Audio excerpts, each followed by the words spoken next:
maintenant par 3 confrères. Si je vous dis aujourd'hui planifier pour s'enrichir, si je vous parle des finances intelligentes entre vous et moi, penser à demain, agir aujourd'hui, à qui ça vous fait penser? Ça fait penser aux 3 conseillers en sécurité financière, planificateurs financiers qui sont là aujourd'hui, qui sont les organisateurs de l'événement, à savoir Julie Guay, des services financiers Julie Guay, Cindy Lachapelle, de Finance Intelligente, et de Francis Frappier de chez Finexia.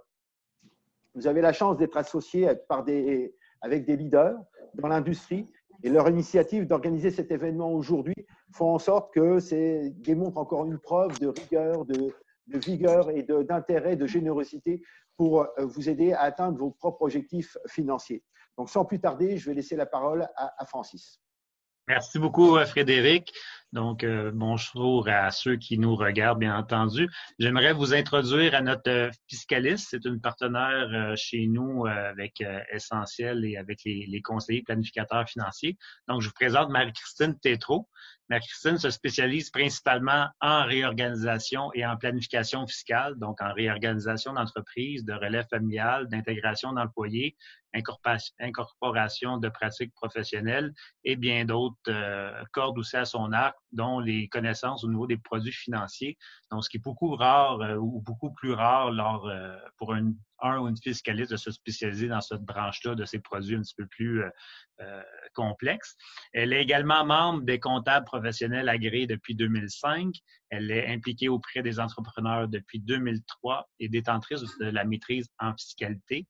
De plus, Marie-Christine agit régulièrement à titre de conférencière dans nos conférences à nous, bien entendu, mais également auprès de sa clientèle, de l'Association de planification financière et fiscale, du barreau de cabinet comptable, de planificateurs financiers et de MBA. Donc, sans plus tarder, Marie-Christine, je te laisse la parole. Merci beaucoup. Bon. C'est bien, vous voyez bien? Est-ce que vous voyez le PowerPoint? Oui, c'est parfait, Marie-Christine, tu peux y aller. Parfait. Donc, merci à vous de l'invitation. Donc, Marie-Christine Tétrault de FiscExpert. FiscExpert, un cabinet qui travaille en fait avec la PME depuis 17 ans. 3 associés pour vous servir. Alors, voilà. Bien sûr, si je vous demande quelle était votre planification d'entreprise pour l'année 2020, personne n'aurait pu prédire ça. Je suis sûre que vous aviez des beaux projets. Ces projets-là ne sont que remis à plus tard. C'est sûr que dans l'intervalle, on doit changer notre approche. Donc, si vous étiez en mode croissance et autres, et que vous n'êtes pas dans un secteur qui est malheureusement en croissance, on doit revoir notre approche et préserver, dans le fond, nos cash flows. Donc, on doit optimiser la fiscalité maintenant pour passer à travers cette période-là et en sortir pas trop amoché, puis peut-être même plus fort. Alors, voilà. Bon, tout simplement pour vous dire que chaque cas est un cas spécifique. Donc, on doit faire l'analyse de vos cas spécifiques. Présentement, on vous fournit des informations à titre général. Donc, de ne pas vous appuyer seulement là-dessus pour prendre une décision d'affaires. Consultez vos spécialistes. On a eu des questions très intéressantes de clients, donc peut-être que certaines personnes ici présentes vont reconnaître leurs questions. Donc, on a eu plusieurs questions, on en a sélectionné quelques-unes qui s'appliquaient en grande partie, on pense, aux personnes présentes aujourd'hui. Donc, la première question était la suivante.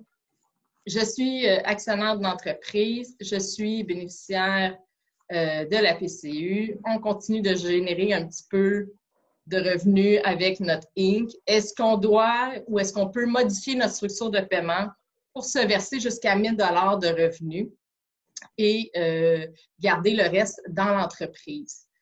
C'est une excellente question puisque les règles sur la PCU ont été modifiées et ils nous permettent maintenant de gagner jusqu'à 1 000 $ de revenus. La question ici est spécifique parce que c'est la même personne qui détient l'entreprise qui recevrait, dans le fond, le revenu de 1 000 $. Et effectivement, la réponse à cette question est oui. Dans la mesure, bien sûr, il y a un mais, donc oui, dans la mesure où vous avez réellement réduit vos heures de travail. Si vous êtes dans un service essentiel, si vous n'avez pas réduit vos heures de travail, comme par exemple nous, vous ne pouvez pas demander la PCU. et, dans le fond, bénéficier de la PCU et vous verser 1 000 $. Un des critères d'admissibilité, dans le fond, de la PCU, c'était d'avoir réduit ses heures de travail en raison de la COVID. Ici, on avait plus de précision. La personne nous disait qu'elle avait subi une diminution du chiffre d'affaires entre 75 et 85 %. Je ne serais pas mal à l'aise que cette personne-là puisse bénéficier de la PCU de 2 000 $ et 10 000 $. Je lui recommanderais probablement aussi de penser aux prêts subventions de 40 000 $ s'il y avait eu des salaires de verser en 2019. Je lui recommanderais probablement aussi de regarder la subvention pour les loyers pour se donner un petit peu d'air au niveau cash flow. Alors, c'est probablement ce que je lui recommanderais. Voilà. Question 2.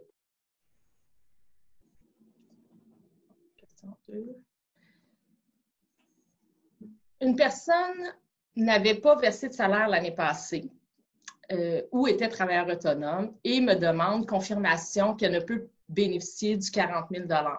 Malheureusement, effectivement, les travailleurs autonomes, même s'ils faisaient 100 000 $ l'année passée, mais n'avaient pas d'employés ou avaient des employés pour moins de 20 000 $, ou si ce même actionnaire n'avait pas d'employés et se versait lui-même des dividendes l'année passée, il n'y a pas de possibilité d'aller chercher le 40 000 $ jusqu'à maintenant. Donc, ce sont les grands oubliés de cette mesure. Peut-être vous dire qu'ils n'ont quand même pas voulu laisser tomber les entreprises. Il y a des soutiens pour les petites et moyennes entreprises qui n'ont pas eu accès aux mesures de soutien actuelles qui sont offertes pour la COVID. Et ce soutien-là se fait par l'intermédiaire des agences de développement régional comme la MRC. Ils offrent des prêts sur 3 ans avec un sursis de paiement de 3 mois à 3 %. Ce qui peut être intéressant si jamais vous avez vraiment besoin de ça pour passer à travers la crise. Juste savoir qu'il y a des prêts qui ne sont pas à 12 %. Là, donc, quand même, il y a des stratégies autres qu'on peut bénéficier pour aller chercher un prêt. Toutefois, il ne sera pas sans intérêt pendant 12 mois et il sera remboursable à 100 %. Il n'y aura pas de partie subventionnée. La question 3. C'est une entreprise qui continue de bien aller, que la personne continue à travailler, n'a demandé aucune prestation de quelque mesure que ce soit pour le COVID. Et elle se demande, est-ce que j'ai oublié quelque chose? Est-ce que je devrais savoir plus d'informations? Il me manquait certains faits, à savoir, elle continue à travailler, mais est-ce qu'elle a subi une diminution de revenus ou a réduit ses heures de travail? Est-ce qu'elle avait versé des salaires en 2019 pour pouvoir peut-être demander une subvention salariale sur ses prochains salaires? Il me manquait quand même un petit peu d'informations, mais dans la mesure où le chiffre d'affaires n'a pas diminué, qu'elle n'a pas réduit ses heures de travail, qu'elle a continué et qu'elle n'avait pas d'employés, en fait, effectivement, cette entreprise-là ne pourra pas bénéficier là, de mesures autres. Peut-être les formations. Donc, probablement que je lui suggérerais de voir au niveau du programme qui s'appelle le PACME, donc au niveau des formations qui sont subventionnées. Si tout va bien, elle continue à travailler si elle ne veut pas en profiter pour se former, en fond, de façon subventionnée. Question 4. Cette question est très intéressante. Je détiens mon immeuble personnellement ou dans un holding et je la loue à ma société opérante. Est-ce que je peux bénéficier du programme pour les loyers commerciaux? Je vais commencer par cette question-là. On ira à la prochaine ensuite. Le rappel des conditions. On doit être un propriétaire d'immeuble commercial. Donc, ce n'est pas pour les immeubles à revenus résidentiels. Hypothéqué. Donc, par contre, le fédéral travaille à trouver un autre mécanisme pour les immeubles qui ne sont plus hypothéqués, en fait. Donc, on n'a pas de précision jusqu'à maintenant. Là, en date d'hier, il n'y avait rien de nouveau de sortie. Au moins un des locataires doit être une PME. Et on doit payer, dans le fond, maximum 50 000 $ de loyer par locataire. Et le locataire doit avoir diminué ses revenus d'au moins 70 %. Les clauses vont être les mêmes que celles pour la subvention salariale, c'est-à-dire basées sur les mois civils de l'année dernière ou sur la moyenne des revenus de janvier et février. Je pense que les clauses, peut-être juste vous avertir là, que il y a beaucoup d'informations sur les chiffres, sur la façon de calculer. Ici, ce qu'on essaie de vous donner, c'est un petit peu, en pratique, qu'est-ce qui va arriver dans votre entreprise. Donc, si, par ailleurs, mon locataire, même si je suis locataire dans une de mes sociétés opérantes et que mon holding détient mon immeuble, jusqu'à maintenant, il n'y a pas beaucoup de précision, mais vous rencontrez les critères d'admissibilité. Donc, si l'immeuble est hypothéqué et qu'un des locataires est une PME, il ne semble pas y avoir de lien de dépendance inclus dans cette analyse-là, pour l'instant. Donc, on va suivre les développements là-dessus. Toutefois, et c'était ce qui était ressorti dans la première conférence de presse, il disait, bien, ça ne devrait pas s'appliquer aux immeubles de propriétaires occupants, détenus par un propriétaire occupant, mais effectivement, quand on lit les conditions, on doit avoir au moins un locataire. Donc, on ne peut pas se louer à nous-mêmes dans la même société. Et une des conditions doit être d'avoir du revenu de location. Donc, effectivement, quand on détient l'immeuble à même l'opérant, ce n'est pas un bon point. Côté planification ici, je vous dirais que de détenir l'immeuble à même la société opérante pourrait être discuté et discutable. Alors, peut-être côté planification, on pourrait en parler un peu plus. Voilà. Question intéressante également. L'entreprise est en croissance l'année dernière et je ne sais pas si j'ai droit au programme de subvention salariale à cause du point de comparaison. Pour établir s'il y a eu une baisse de revenus, donc un des points pour avoir droit à la subvention salariale, c'est d'avoir une baisse de revenus. Cette baisse de revenus-là doit se calculer ou peut se calculer selon deux approches. Celle sur les mois civils de l'année dernière, donc on compare le mois de mars 2019 avec le mois de mars 2020. On fait la même chose en avril 2019 avec avril 2020 et mai 2019 avec mai 2020, où on regarde la nouvelle approche, où est-ce qu'on va faire la moyenne des revenus de janvier et février et on va les comparer avec les mois de mars, avril et mai respectivement. Donc, pour une entreprise qui est en croissance, la première chose que j'aurais à dire, c'est probablement que ce serait une bonne chose de regarder les deux approches. Ce que je vous demanderais, si la subvention n'est pas encore faite, ce que je vous suggérerais, c'est de ne pas demander tout de suite, d'attendre vos chiffres du mois d'avril. On est présentement le 8 aujourd'hui, donc probablement que vos chiffres du mois d'avril vont sortir bientôt. Je ferai le calcul pour les mois de mars et avril, donc je regarderai selon les deux approches et même selon l'approche de la comptabilité de caisse et de la comptabilité d'exercice. Et une fois que vous allez être qualifié pour mars et avril, vous allez vous qualifier pour mai. C'est intéressant. Si on est trop pressé, ça pourrait effectivement, surtout dans une entreprise en croissance, qu'on n'ait pas droit à la subvention salariale pour certains mois. Je vous recommanderais effectivement d'attendre.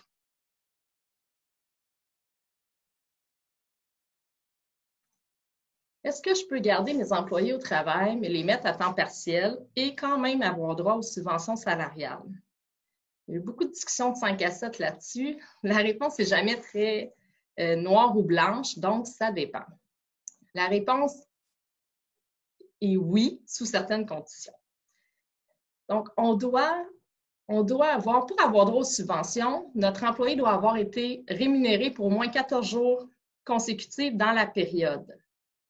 Les périodes dont il est question, ce sont les mêmes périodes que pour le calcul de la PCU ou que de la subvention, c'est-à-dire du 15 mars au 11 avril, ça c'est ma période 1. Du 12 avril au 9 mai, c'est ma période 2. Et du 10 mai au 6 juin, c'est ma période 3. Donc, dans chacune des périodes, mon employé, pour que je puisse le qualifier pour avoir la subvention, doit avoir travaillé ou être rémunéré pour au moins 14 jours consécutifs. Ce qui veut dire, si mes employés sont au travail à temps partiel pendant tout le mois, je n'ai pas de problème. Si je réembauche ou j'embauche un employé, par exemple, lundi passé. Donc, lundi passé, on était le 4. Le 4 mai, j'engage un employé et lors de ma demande de subvention salariale, je l'inclus. Il ne pourra pas être inclus. puisque entre le 4 mai et la fin de la période, qui est le 9, donc demain, il ne se sera pas écoulé 14 jours consécutifs de travail rémunéré. L'analyse pour chaque employé doit se faire période par période. C'est-à-dire que je viens de l'embaucher, ça fait une semaine. Cette semaine-là ne sera pas subventionnée. Par contre, si je le garde pour le mois prochain, pour la prochaine période de subvention, il sera subventionné. Donc, peut-être faire attention, là, parce qu'on présume que dès qu'on embauche les gens, ils sont automatiquement admissibles à la subvention. Malheureusement, la réponse, c'est non. Donc, voilà. On doit s'assurer d'atteindre le 14 jours. Voilà. Également, peut-être un petit point à apporter, ces employés-là qui sont au travail, qui sont à temps partiel, s'ils étaient, par exemple, à temps plein et qu'on a réduit leurs heures en raison de la COVID, et que par ailleurs, ils gagnaient un revenu, je ne sais pas, qu'ils gagnaient 1 000 $ par mois, 2 000 $ par mois, puis maintenant, on a réduit leurs heures de plus de 50 % et qui sont à moins de 1 000 $ bruts dans la période, ils vont également pouvoir se qualifier à la PCU puisqu'ils vont rencontrer les conditions d'avoir réduit leurs heures de travail en raison de la COVID. Donc, l'employé pourrait, et oui, être admissible à la subvention salariale et obtenir sa PCU. Au début, dans la première mouture, ce n'était pas possible parce que la façon dont c'était rédigé, premièrement, on n'avait pas le droit à notre 1 000 $ et deuxièmement, la façon dont c'était rédigé, les deux périodes ne pouvaient pas être cumulatives. Maintenant, c'est possible. Ça peut peut-être aider certaines personnes ou certains employés à passer également à travers la crise. Question intéressante également, on a proposé, depuis que le 75 %, la subvention à 75 % est instaurée, on est fortement encouragé à réembaucher nos employés de façon rétroactive. La première des choses, c'est que j'ai eu des lettres d'employés ici au bureau que j'ai dû analyser et qui faisaient mention d'une obligation de l'employeur de les réembaucher. La réponse, c'est non. C'est suggéré, mais non obligatoire. Pourquoi est-ce que quelqu'un réembaucherait ses employés? Première des choses, c'est que parfois, dans certains domaines, c'est difficile de trouver de la main-d'œuvre. Donc, si on est capable de les réembaucher et que leur salaire est plus de 2 000 $, donc plus élevé que la PCU, ils pourraient apprécier, dans le fond, l'effort que vous faites. La deuxième chose, c'est que parfois, on les réembauche et si vraiment on n'avait pas de travail ou qu'on a réduit fortement leurs heures de travail, qu'on a diminué leur salaire de 25 % dans le fond, et qu'on les paye maintenant 75 % de leur salaire avant COVID, la subvention va être de 100 % du salaire. Ça peut être intéressant. Ça fait beaucoup de chiffres, là. Dans le fond, par exemple, si cette personne gagnait 1 000 $ avant COVID, et là, on n'a pas de travail, on lui dit, écoutez, on va vous payer 75 % de votre salaire avant COVID, donc 750 $, vous allez avoir une subvention de 750 $. Donc, cet employé-là ne vous aura rien coûté. De plus, si cet employé-là est à la maison, ne travaille pas, même pas une seule heure, les déductions à la source sur son salaire de 750 $ vont être payées. Donc, ça peut être intéressant et ne pas coûter très cher en cash flow pour l'employeur. Si on est capable de les payer parce que le salaire, le travail continue, tout ça, de les payer 100 %, c'est sûr que c'est recommandé aussi de les payer à leur plein salaire. Voilà. Si jamais je réembauche de façon rétroactive, qu'arrive-t-il avec la PCU que cette personne avait demandé? Si cette personne, dans le fond, a fait moins de 1 000 $ pendant sa période d'admissibilité, elle pourra garder sa PCU. Si par contre, ça excède le 1 000 $, elle devra la rembourser. Il y a des formulaires là, pour les envoyer. Au niveau du paiement, si aujourd'hui, le 8 mai, je décide de rembaucher de façon rétroactive tous mes employés de façon rétroactive, dans le fond, au 15 mars. Habituellement, les payes de mars les DS auraient dû être remises 15 jours après la fin du mois, si on est en remise mensuelle ou à la fin, ou 15 jours après le trimestre, si on est en remise trimestrielle. Les DAS, en fait, sont liés au moment du versement. Alors, vous ne serez pas en retard. Si vous le faites, par exemple, ici, le 8 mai, vous devrez remettre les DAS en période mensuelle le 15 juin. Si vous êtes en période trimestrielle, donc pour le trimestre, le deuxième trimestre qui se termine le 30 juin, ça va être le 15 juillet. Donc, il n'y aura pas de pénalité, vous ne serez pas en retard. Les salaires rétroactifs doivent être payés et versés à vos employés avant de pouvoir faire la demande de subvention. Donc, c'est une des questions qu'ils vont vous poser quand vous allez faire la demande de subvention salariale. Tout simplement, vous assurer là, que c'est fait. Bien sûr, vous pouvez aller chercher le prêt de 40 000 pour vous aider en attendant d'avoir l'argent de la subvention.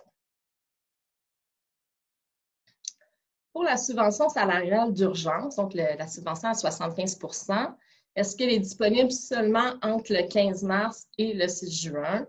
Si je réengage tous mes employés, par exemple, début juin, est-ce que cette subvention est encore accessible? La réponse, c'est non. Toutefois, on suit les actualités pour vous parce que lors du dépôt du projet de loi C14, qui était le projet de loi dans lequel la subvention salariale a été demandée, ils avaient demandé et obtenu qu'une 4e période puisse être offerte sans repasser par tout le processus d'acceptation d'un projet de loi. Donc, c'est à suivre. Ils avaient gardé cette porte ouverte-là parce qu'ils ne savaient pas si tout reprendrait en juin ou un peu plus tard. Donc, c'était gardé une porte pour une période supplémentaire, donc qui débuterait, si elle pouvait débuter, si elle est acceptée, le 7 juin. Donc, c'est à suivre. On ne le sait pas encore. Si vos employés reviennent au boulot et que vous les formez, donc cette enveloppe-là là, pour le PACME diminue rapidement et que vous les envoyez en formation parce que vous manquez un petit peu de travail, donc vous en profitez pour faire de la formation, vous former, que ce soit en gestion ou autre, mais je pense que ça peut être intéressant d'en profiter. Et 100% des heures où les employés seront physiquement en formation ou virtuellement en formation maintenant avec les mesures de distanciation sociale, bien, ils seront payés à 100% de leur salaire jusqu'à hauteur de 25 $ de l'heure. Puis la subvention, la formation elle-même va être payée. Donc, ça peut être une mesure intéressante si on reportait parfois les formations pour nos employés. Maintenant, on a le temps. Question 9. Dans quelle mesure l'accès à la PCU affectera-t-il nos impôts 2020? Est-ce qu'il faut prévoir une imposition plus importante? Ce qu'il faut savoir ici, c'est que oui, la prestation, elle est imposable. Vous allez être imposé selon votre taux marginal, donc votre prochain dollar. Ça ne tient pas compte, par contre, que vous allez avoir droit aux déductions telles que les frais médicaux, personnes vivant seules, frais de scolarité, enfants en charge, frais de déménagement, des frais de garde et autres. Il y a beaucoup d'informations fausses qui circulent sur Facebook, dont un calcul où est-ce que la personne a calculé 2 000 $ de salaire et avec charges sociales, c'est-à-dire assurance-emploi, Régie des rentes du Québec, RQAP, ce ne sera pas le cas. Donc, tout simplement savoir qu'il va y avoir effectivement la portion impôt, mais pas les autres charges sociales. Pour vous donner une idée, si une personne gagnait 30 000 $ de salaire dans le reste de l'année, plus sa PCU de 8 000 $, son taux marginal, son prochain dollar serait de 27 %, mais son taux effectif pour le 38 000 serait de 17,52 %. C'est pas tant que ça. Donc, oui, il faut prévoir d'en mettre de côté. Je pense qu'on est en moment de crise. Je pense que c'était pas le temps de commencer à faire des retenues d'impôt quand les gens ont besoin d'un revenu. Et je ne crois pas, oui, il faut en mettre de côté. Oui, peut-être qu'on peut faire retenir plus d'impôts sur les prochaines payes, mais ça ne sera pas 50 % là, dans la très grande majorité des cas. Il ne faut pas avoir trop peur, mais oui, ça va être imposable. Cette question-là est très intéressante. Quel est le risque et impact de prendre les subventions salariales et le prêt sans intérêt de 40 000, même si on n'en a pas besoin? Je vais commencer par le prêt de 40 000. Les conditions pour le demander sont quand même simples, c'est-à-dire qu'on doit démontrer qu'on a payé entre 20 000 et 1,5 million de dollars en salaire en 2019. Et on doit rembourser le prêt dans un délai quelconque. On doit aussi ne pas être en retard dans tous les arrangements de crédit qu'on a auprès de la banque principale avec laquelle on a affaire. J'ai un client, malheureusement, qui avait un petit retard sur une carte de crédit il y a quelques mois et qui s'est vu refuser la demande du prêt de 40 000.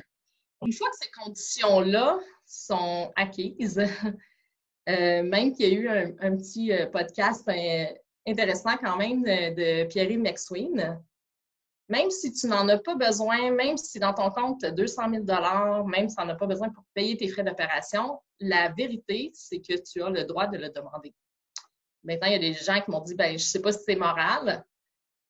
Effectivement, peut-être. Ça reste de notre côté personnel, mais c'est permis. Et Pierre McSween, lui, a dit, je le demande, mais le 10 000 de subvention, je vais le remettre à des organismes de bienfaisance. Donc, j'avais trouvé ça quand même un peu drôle. Mais donc, le 40 000, on peut le demander. Ça, c'est quand même un peu spécial. C'est sûr que quand on lit vraiment sur le site du gouvernement, ça dit c'est pour les petites entreprises en vue de les aider à payer leurs coûts de fonctionnement pendant une période où leurs revenus ont été réduits en raison des répercussions économiques de la COVID-19. Bon, donc ça suggère qu'on aurait une diminution de revenus. Ça suggère peut-être de façon très non précise que c'est pour payer des coûts de fonctionnement ou est-ce que les revenus ont été réduits. Donc, peut-être que ça pourrait suggérer qu'on aurait des problèmes de liquidité, mais c'est effectivement pas une des conditions. Une des conditions, par contre, c'est l'utilisation des fonds. Si vous déposez le 40 000, que vous sortez un dividende, effectivement, ça ne passera pas le test. Donc, c'est pour vous aider à payer les frais de fonctionnement, les assurances, impôts fonciers, le loyer et autres. Petite analogie peut-être, dans la foire aux questions de la PCU, quelqu'un demandait s'il devait absolument vider tous ses CELI, ses REER, ses fonds d'urgence avant de demander la PCU et la réponse était négative. Donc, on lui a dit non, si tu te qualifies à la PCU, tu peux la demander, même si tu as par ailleurs dans le fond, de l'argent de côté, donc des économies. On ne sait pas si la logique, on espère que la logique va être la même pour en fait le 40 000. Pour ce qui est, excusez-moi, je vais revenir juste ici, pour ce qui est de la subvention salariale, bien, ça, les critères sont relativement précis. C'est des critères surtout de calcul, de diminution de revenus et autres, et d'employés, bien sûr. Donc, ces critères-là doivent être attestés à chaque période de demande de subvention. Alors, pour moi, je pense qu'il n'y a pas vraiment de zone grise et ça ne demande pas d'avoir besoin de liquidité ou autre. Marie-Christine, c'est Julie qui parle. Il te reste quelques minutes encore. Je pense qu'il te, je sais pas, il te reste 3 questions, je crois. Mais oui. Parfait. Donc, il reste combien de temps? Quelques minutes. OK, parfait. Minutes. Merci. Je ne sais pas si plusieurs d'entre vous, quelques-uns d'entre vous avaient des entreprises saisonnières, par exemple aménagement paysager. Donc, les employés étaient au chômage en attendant la fonte des neiges pour pouvoir commencer à travailler. Et une des questions, c'est est-ce que les entreprises qui embauchent ces employés-là cette année vont avoir droit à la subvention? Et la réponse a été, bien, si ton revenu de cette année, donc mai par exemple, avril, mai, se qualifie, c'est-à-dire que tu as subi une baisse de revenus d'au moins 30 % par rapport à l'année passée, tu vas te qualifier. Alors, c'est intéressant. Ça vous permet de vous qualifier quand même. Est-ce que tout le monde est à distance maintenant? On est amis avec Zoom. On fait tous nos meetings comme ça et les gens sont en télétravail. Est-ce que si je paie à mon employé des fournitures informatiques pour fournir le travail à distance, est-ce que c'est un avantage imposable? La première réponse était oui. C'est la réponse dans la loi de l'impôt. Par contre, vu le contexte particulier de la COVID, l'Agence du revenu du Canada a été disposée à accepter que le remboursement sur présentation des factures, ça c'est important, d'un montant qui n'excède pas 500 $ était considéré comme étant raisonnable dans le contexte actuel et permettrait de faire en sorte qu'il n'y aurait pas d'avantage imposable. Question 14. En fait, la question 14, je vais vous l'envoyer par courriel. C'était vraiment un résumé de toutes les mesures qui s'appliquaient. Conformité, attendez-vous en 2004 à avoir à produire beaucoup d'informations sur le feuillet T4. Donc, dans le bas, dans la section renseignements, ils vont vous demander les dates de paiement pour bien sûr s'assurer que éviter des demandes frauduleuses et s'assurer que les demandes de subvention étaient bien faites et que les employés n'ont pas bénéficié du PCU pendant qu'ils gagnaient plus de 1 000 $. Donc, c'est vraiment à des fins de contrôle. Voilà. Stratégie, salaire ou dividende. Cette année, ça fait dans le fond quelques années qu'on commence à recommander dans la plupart des cas une stratégie de salaire et ou salaire mixte dividende parce que le taux de dividende a augmenté suite aux diminutions du taux d'impôt des sociétés. Cette année, on a vu, puis c'est vraiment, on ne pouvait pas prévoir, mais même le 40 000 $ de prêt n'est pas accessible pour les gens qui ne se sont versés que des dividendes. Je pense que c'est quelque chose c'est une stratégie qui devrait être envisagée, là, de revoir votre stratégie salaire-dividende avec vos planificateurs financiers. Voilà. Et à la fin, j'ai une question sans réponse. On avait plusieurs entreprises qui atteignaient le 5 500 heures, donc pouvaient se qualifier à la DPE. Donc, par exemple, j'ai 3 employés, y compris moi, dans mon entreprise. On a 6 000 heures facturables, 2 000 chacun. Et là, arrive le COVID et j'ai le quart de mes heures de l'année qui sont manquantes. Donc, les gens ne travaillent pas. Mon entreprise est vraiment arrêtée. Je ne respecterai pas le 5 500 heures. Est-ce que je vais quand même avoir droit à mon petit taux au Québec? Ça, c'est un point qu'on va demander d'être adressé parce que ce serait quand même dommage d'être pénalisé pour une situation qui est hors du contrôle et qui ne pouvait pas être prévue. Alors voilà, c'est une petite question. Quand on aura la réponse, on la fera connaître à vos 3 organisateurs. On vous remercie. Marie-Christine. Quoi? J'ai le devoir de t'interrompre. Ben, c'est par respect pour notre autre conférencière. J'avais terminé. Phew! C'est ça, on te laissait aller parce que c'était vraiment intéressant, mais on va passer à notre deuxième invité. Excellent. Et ça va te permettre de prendre une petite gorgée d'eau puis te reposer un peu. Merci. Donc, bonjour tout le monde, mon nom est Sandy Lachapelle, je suis planificatrice financière. J'ai le bonheur de vous présenter Marie-Josée Robert, qui est une coach d'affaires que nous avons invitée aujourd'hui. Donc, Marie-Josée est elle-même dans le monde des affaires depuis 1997. Donc, en 97, elle a créé sa première entreprise, une entreprise touristique aux Bahamas. Et puis, elle préside aussi depuis ce temps-là une entreprise d'éclairage industriel, donc au niveau international. Et elle détient un baccalauréat en administration des affaires. Donc, Marie-Josée fait beaucoup de conférences, de coaching, de formation auprès des chefs d'entreprise. Et je peux témoigner de ses aptitudes et du fait qu'elle est une coach d'affaires certifiée qui se démarque au point de vue du leadership, communication et de la performance. Donc, je travaille avec elle, puis je suis très heureuse qu'elle ait accepté de venir vous supporter aujourd'hui. Donc, Marie-Josée, merci d'être là, puis à toi la parole. Bien, merci de votre invitation pour ce dîner-conférence sur le thème de rebondir et saisir les opportunités. Fait que quand j'ai lu le titre, je me suis dit, regarde, je vais m'inspirer du titre pour vous présenter cette mini-conférence-là et je vais vous donner 3 distinctions pour justement pouvoir rebondir et saisir les opportunités. Puis, je trouvais intéressant le mot qui avait été choisi, rebondir, hein? Parce qu'on a l'impression qu'on peut rebondir et saisir les opportunités, mais on peut aussi rebondir puis faire du surplace. Hein? On pourrait rebondir puis pas être performant puis faire du surplace. On rebondit, mais on ne saisit pas les opportunités. Fait que je trouve que les deux sont intéressants. Ils doivent être jumelés ensemble pour être performants parce qu'on veut avancer, on veut faire un bond vers l'avant et on veut être performant. La première distinction que j'aimerais vous faire à propos de la performance, c'est que la performance, c'est à propos de faire mieux. Souvent, les gens vont associer la performance à propos de faire plus, mais la performance, c'est à propos de faire mieux. Fait qu'aujourd'hui, je vais vous donner 3 distinctions pour pouvoir rebondir et saisir les opportunités et faire mieux. Puis mon intention aujourd'hui, c'est de faire une différence dans vos vies, qu'un mot, une phrase puisse faire une différence dans vos vies. Puis s'il y a des questions après, je pourrais répondre à la fin de la mini-conférence.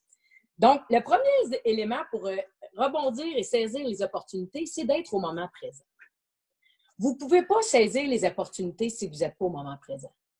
Si vous êtes soit dans votre passé ou soit dans votre futur, vous ne pouvez pas saisir les opportunités. Ils vont passer à côté de vous autres, vous ne les verrez pas. Des fois, une bonne façon de voir si vous êtes soit dans le passé, soit dans le futur. Si vous êtes dans le passé, c'est vous ramenez des histoires du passé au moment présent parce que vous pensez que ça va se reproduire encore et encore. Au lieu d'être présent que votre passé, c'est de l'apprentissage, point. Puis si vous êtes dans votre futur, bien, une façon de bien distinguer, c'est que vous faites des scénarios. Hein? Je ne sais pas si vous faites ça, vous autres, là, mais en tout cas, moi, je fais ça, puis je m'entraîne à revenir au moment présent quand je vois que je m'en vais là. Fait que si vous faites des scénarios, ramenez-vous au moment présent pour pouvoir saisir les opportunités. Puis c'est dans le moment présent que vous êtes dans votre plein potentiel et dans votre plein talent. Vous ne pouvez pas être là-dedans si vous êtes dans le passé et dans le futur. J'ai dit ça à un de mes clients exactement le matin. J'ai dit, Crème, tu veux te créer un futur puis tu ramènes tout le temps tes histoires du passé? Au moment présent, il n'y a rien de ça. Au moment présent, vous avez tout le potentiel et le talent de créer tout ce que vous voulez comme vous voulez. C'est comme ça que vous pouvez saisir les opportunités. Puis moi, j'aime bien poser à mes clients, justement, hey, c'est quoi les opportunités que tu as saisies cette semaine? Ou ils vont me conter une panne, puis je vais leur dire, OK, comment tu pourrais transformer cette panne-là en opportunité? Pourquoi? Parce que je veux les maintenir au moment présent, dans leur potentiel, leur talent. Je ne suis jamais dans leur passé. Je veux qu'au moment présent, ils se créent un futur incroyable. Fait que c'est une belle distinction à vous ramener quand vous regardez si vous voulez rebondir et saisir les opportunités. Fait que numéro 1, on est au moment présent. Le numéro 2, bien, c'est de savoir où vous voulez vous en aller. Parce que vous ne pouvez pas rebondir et saisir les opportunités si vous ne savez pas ce que vous voulez. Puis en ce moment, je trouve que c'est un bon temps pour se déposer puis se poser la question, qu'est-ce que je veux vraiment? Qu'est-ce que je veux vraiment dans ma vie, dans mon entreprise, dans ma vie sociale, dans ma vie de couple?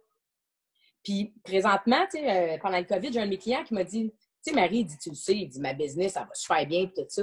Bien, il dit, le COVID, ça m'a fait réaliser que mon couple puis ma famille, ça va un petit peu moins bien. Fait que j'ai dit, OK, c'est une belle opportunité. Tu as clarifié ça. Tu as clarifié que moi, c'était moins solide. Bien, c'est une belle opportunité de regarder au moment présent qu'est-ce que tu pourrais mettre en place pour optimiser ton entreprise puis pouvoir avoir l'équilibre dans ta vie. Fait que de te poser les questions où tu dois emmener ton entreprise plus loin pour pouvoir avoir plus de temps à consacrer ta famille. Dans son cas, à lui, c'était d'arrêter de micro-gérer, de faire confiance aux employés extraordinaires qu'il avait engagés, leur donner de la liberté puis de prendre leur plein potentiel à chacun pour pouvoir amener l'entreprise à un autre niveau. Lui, c'est ça que ça lui a permis de distinguer. Fait que j'aimerais ça que vous vous posiez la question aujourd'hui, qu'est-ce que vous voulez vraiment? Dans toutes vos sphères. Si vous avez une entreprise, posez-vous la question dans votre entreprise. Puis si vous n'avez pas d'entreprise, posez-vous la question, c'est quoi que je veux? Parce que les opportunités, là, ils vont être présentes si vous savez où vous en allez. Parce que si vous ne savez pas où vous en allez, bien, vous ne les voyez pas, les opportunités. Ils sont là, mais vous ne les voyez pas, vous ne savez même pas ce que vous voulez.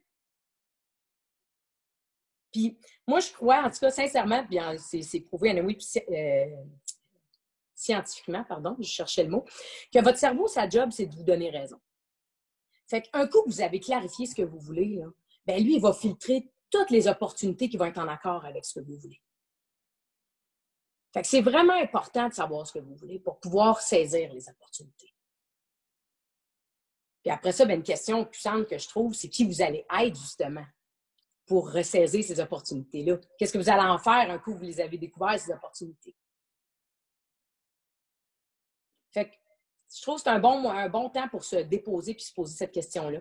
Puis c'est un bon temps aussi pour regarder votre entreprise puis regarder. Moi, j'aime beaucoup travailler avec le modèle d'affaires. Est-ce qu'en ce moment, mon modèle d'affaires est affecté? Parce que la plupart des entreprises ont été affectées. Marie-Christine en a parlé tantôt. Le COVID a créé des changements dans les entreprises. Puis c'est important de prendre ce temps-là pour vous déposer puis regarder votre modèle d'affaires puis regarder chacun de ces éléments-là puis de regarder où je dois optimiser, où je dois amener un élément de mon modèle d'affaires à un autre niveau. Par exemple, en ce moment, je vois beaucoup la relation client. Je parle beaucoup de ça avec mes clients. De dire, OK, où vous devez amener votre relation client à un autre niveau. Parce qu'oubliez pas comment vous traitez vos clients pendant le COVID, ils vont s'en souvenir après. Est-ce que vous êtes dans le manque ou vous êtes dans les opportunités? Moi, je trouve que c'est un bon temps pour regarder et dire, hey, c'est quoi? C'est une opportunité en ce moment à saisir et d'amener ma relation client à un autre niveau. Ou, c'est une belle opportunité de peut-être regarder la façon que je fais les choses, les canaux que j'utilise pour communiquer avec mes clients. Regardez, en ce moment, on fait ça par Zoom. Peut-être que, je ne sais pas, les organisateurs n'auraient pas pensé de faire ça il y a 6 mois. ils ont optimisé, puis ils ont dit « Hey, c'est quoi, on va emmener ça plus loin. » Puis moi, j'ai plein de mes clients qui ont dit « Hey, c'est une belle opportunité de faire ça par Zoom, on sauve le déplacement quand on va à ton bureau, puis tout ça. » Puis ils ont dit « Hey, wow, prochaine fois, on va continuer par Zoom, c'est le fun, puis ça me permet de maximiser mon temps. » Fait que le deuxième élément pour vous donner de la puissance, puis rebondir, puis saisir les opportunités, c'est de savoir ce que vous voulez. Puis un troisième élément que j'adore, c'est l'état d'esprit. Vous ne pouvez pas rebondir puis saisir les opportunités si vous n'avez pas un bon état d'esprit. Puis un de mes coachs, il m'a donné un outil extraordinaire que j'adore m'entraîner pour avoir un bon état d'esprit. C'est le triangle émotionnel d'Anthony Robbins. Anthony Robbins, c'est un coach aux États-Unis. Puis lui, il dit que l'état d'esprit, ça repose sur 3 éléments. D'ailleurs, je l'ai envoyé à Cindy, elle pourra vous le faire parvenir, là, ce triangle-là. Et ça repose sur 3 éléments, avoir un bon état d'esprit. Ça repose premièrement sur la physiologie. Est-ce que vous avez une bonne physiologie? Si je vous parle en ce moment, là, puis je suis de même, là, vous allez dire, hey, la coach, là, elle me semble qu'elle a de l'air fatiguée pas mal à matin. Là. Ouais, mais à midi, pardon. Mais vous devez avoir une bonne physiologie pour avoir un bon état d'esprit. T'sais. Moi, si je vois un matin que je me lève puis j'ai une baisse d'énergie, ben moi, j'adore, je ne claquerai pas pour faire mal aux oreilles, mais j'adore me claquer des mains puis me dire, OK, hey, Marie, ça va être une belle journée. Regarde ces beaux clients-là qui t'ont toutes fait confiance. C'est comme, wow, quelle belle opportunité. Je transforme ma physiologie. Il y en a que ça peut être une marche, il y en a qui vont se claquer des doigts. Je sais que Sandy, elle aime beaucoup aller s'entraîner. Ben, c'est une bonne façon de transformer sa physiologie et de se donner de la puissance. L'important que vous compreniez, c'est que votre corps est directement relié à votre état d'esprit. Fait que, donnez-vous des positions de puissance, faites attention à comment vous vous tenez, faites attention à votre physiologie, faites attention à votre corps, prenez le temps de vous reposer, prenez soin de vous. Ça va vous donner de la puissance dans votre état d'esprit. Fait que, premier élément, la physiologie. Le deuxième élément, c'est le focus. Où vous mettez votre attention? Vous voulez avoir un bon état d'esprit, vous devez mettre votre attention sur ce qui vous donne de la puissance. Est-ce qu'en ce moment, vous mettez votre attention sur le manque ou vous mettez votre attention sur l'abondance? Parce que l'abondance, il y en a toujours. Hein? Peu importe qu'on soit dans une période de crise, une période de changement, il y a toujours de l'abondance. Mais où vous allez mettre votre attention? En ce moment, j'ai des clients qui vivent des périodes difficiles, puis ils mettent l'accent, je dis, OK, où tu vas mettre ton attention pour créer ce que tu veux dans ton entreprise? Vous devez être présent à ce que vous mettez votre attention, c'est ça qui grandit. Vous mettez votre attention sur le manque, c'est le manque qui grandit. Je vous le dis 2 fois, être sûr que vous le reteniez parce que ça, c'est vraiment important. Vous voulez donner de la puissance dans votre vie, mettez votre attention sur ce qui va vous donner de la puissance. Ensuite, le troisième, mon préféré, c'est le langage. Comment vous parlez? Puis quand je parle de langage, je dis, OK, ce qui sort de notre bouche, oui, notre communication externe, mais ce qui est important pour vous entraîner, c'est votre communication interne.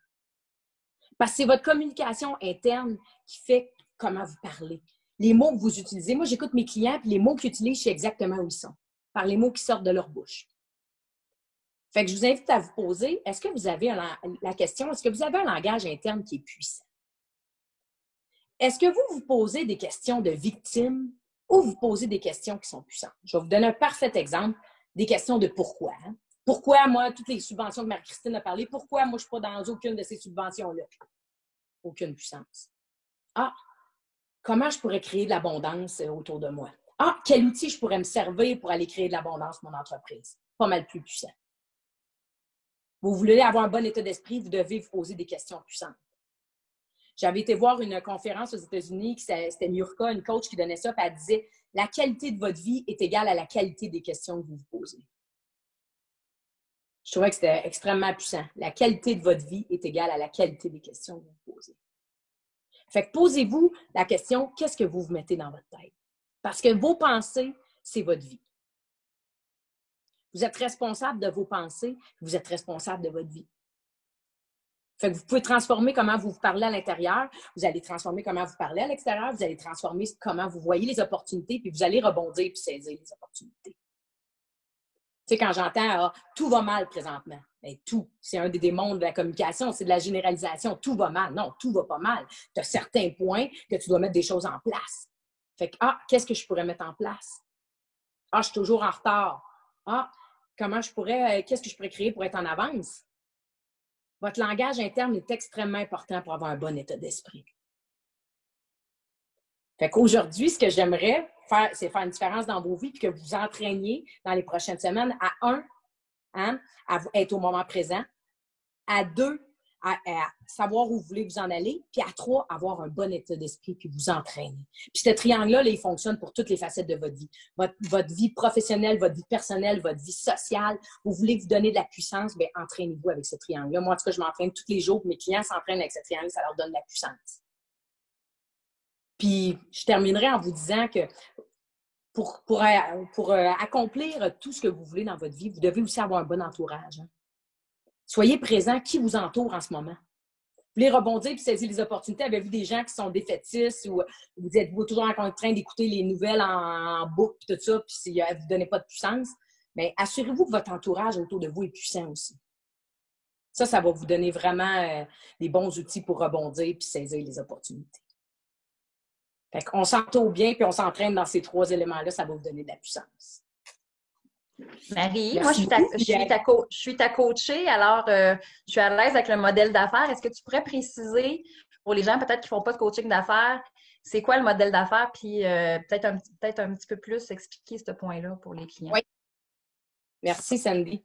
Donc, le modèle d'affaires, ça tient sur une page. Dans le fond, le modèle d'affaires, je trouve ça extraordinaire parce que, tu sais, souvent, les gens vont faire des plans d'affaires pour avoir du financement, tout ça. Puis souvent, tu sais, le gros dossier, ils le mettent en dessous, ils le mettent dans un tiroir, puis ils s'en servent pas trop souvent. En tout cas, c'est ce que j'ai remarqué avec beaucoup d'entrepreneurs. Tandis que le modèle d'affaires, ce que j'aime, c'est que ça tient sur une page. Ça permet de regarder, est-ce que mon entreprise est rentable, puis est-ce que mon entreprise est performante? Dans le fond, le modèle d'affaires, c'est différents éléments. Donc, au centre, il y a la proposition de valeur. Vous devez réfléchir à, c'est quoi votre proposition de valeur? À quel besoin vous répondez? Qu'est-ce qui vous différencie des autres? Qu'est-ce qui fait que votre entreprise a de la valeur pour vos clients? Ensuite, vous devez regarder votre clientèle cible. À qui vous vous adressez? Puis ça doit être vraiment, là, tu sais, souvent les gens vont dire, ah ouais, c'est tout le monde ma clientèle cible. Non, c'est pas tout le monde votre clientèle cible. Si c'est tout le monde, c'est personne votre clientèle cible.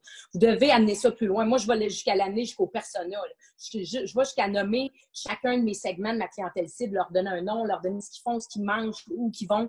Plus ça va être puissant, ça, votre clientèle cible, puis plus vous allez vous donner de la puissance. Ensuite, le canal. Quel canal vous allez utiliser pour rejoindre cette clientèle cible-là? Puis, comme on a vu, hein, ça se transforme. Là, aujourd'hui, je suis persuadée que je pense que c'est Julie tantôt qui a dit que c'est la première fois que vous faisiez ça par Zoom. Bien, vous avez innové. Vous avez dit, regarde, on va utiliser un autre canal pour aller rejoindre nos clients. Ça, c'est extraordinaire. Puis ensuite, bien, on a la relation client dans le modèle d'affaires. C'est vraiment important que ça soit puissant. Comme en ce moment, là, faire le kilomètre de plus. Moi, j'aime beaucoup mettre le mot kilomètre de plus dans la relation client. Qu'est-ce que vous allez mettre en place pour créer une relation client? Pour que ça soit puissant, pour vous donner de la puissance à votre modèle d'affaires. Ensuite, les activités clés. Hein? C'est quoi vos activités clés dans votre entreprise? Ça doit être clair. Les ressources que vous avez dans votre entreprise, les ressources clés dans votre entreprise, est-ce qu'ils sont puissantes? Les partenaires clés, c'est qui les partenaires qui vous supportent à amener votre entreprise à un autre niveau?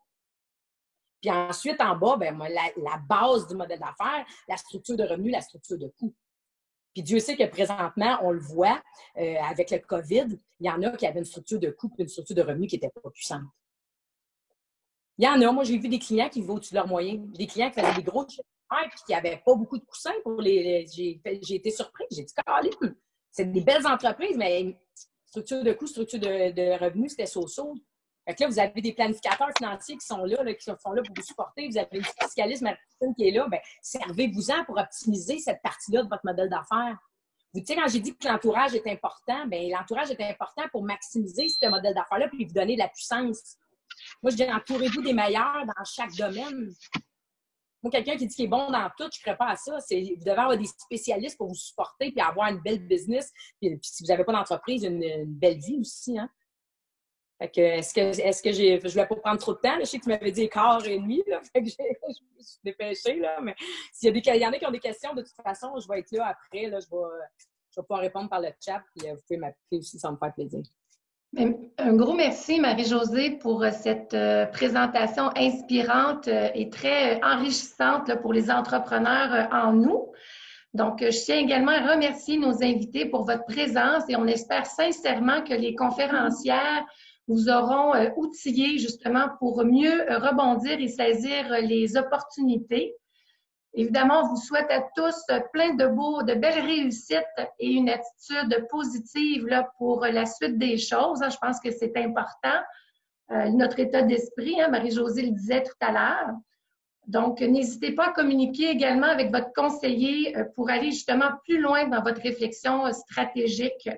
Vous êtes également invités à nous transmettre vos commentaires, vos appréciations sur le webinaire d'aujourd'hui par courriel et pourquoi pas aussi peut-être nous donner vos suggestions pour un webinaire futur. Ce serait également très apprécié. Donc, encore une fois, merci de votre participation en si grand nombre.